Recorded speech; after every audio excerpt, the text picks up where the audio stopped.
Salam entrepreneur. Tidak bisa usaha itu tiba-tiba besar.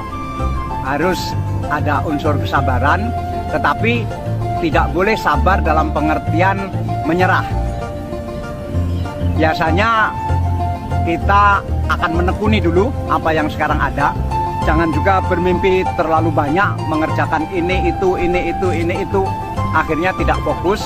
Bagi yang betul-betul sungguh-sungguh, pasti dia berhasil. Karena orang yang sungguh-sungguh itu, dari mulai yang jangan memikirkan yang macam-macam dulu, tekun, fokus, memikirkan bisnisnya. Nanti dengan kesungguhan itu banyak peluang-peluang terbuka. Istilah saya, kalau selama ini kalut mau ngerjakan apa ya, tapi setelah berpikir sungguh-sungguh, tiba-tiba ada pintu terbuka.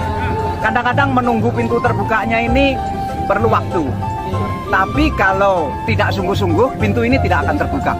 Tapi awalnya sangat sulit juga. Jadi jangan melihat saya sekarang, tapi lihatlah saya 10 tahun pertama ketika umur 30, ketika umur 28 sampai umur 38. Itu saya bekerja lebih dari 16 jam satu hari, tidur hanya 3-4 jam selama 10 tahun terus-menerus, tidak ada hari Sabtu, tidak ada hari Minggu. Dan banyak orang sudah lupa awal-awal waktu menjadi pengusaha. Banyak orang, iya padahal kan enak, sudah besar. Ya sekarang, tapi 10 tahun pertama sama seperti para pengusaha kecil sekarang, sengsaranya bukan main. Tetapi kan kita tahu ada film itu yang bagus, judulnya Sengsara Membawa Nikmat. Ya harus sengsara dulu baru nanti nikmat. Daripada nikmat dulu baru sengsara.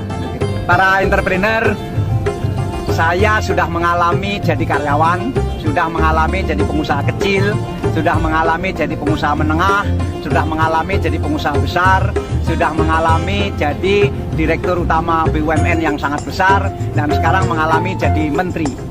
Dari semua perjalanan saya itu, yang paling membahagiakan dan paling menyenangkan adalah ketika jadi pengusaha. Kenapa? Jadi pengusaha itu bebas, tidak punya atasan, tidak ada yang merintah-merintah. Kita sendiri juragannya, kita sendiri atasannya. Sehingga ketika saya diminta Bapak Presiden menjadi Direktur Utama PLN, saya kaget sekali. Biasa saya jadi pengusaha, semuanya tergantung pada saya merdeka sekali, tidak punya atasan sama sekali, apa yang saya katakan harus terjadi.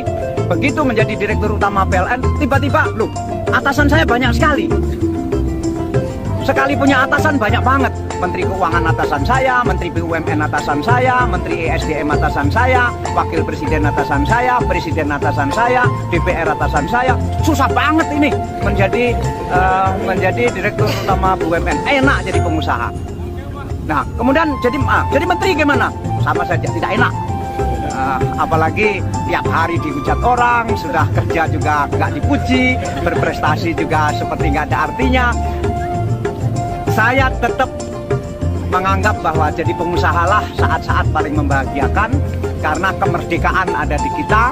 Mau jungkir balik terserah kita, dan pengusaha adalah manusia yang sangat merdeka, dan peranannya bagi negara pengusaha lebih besar. Terima kasih, salam entrepreneur.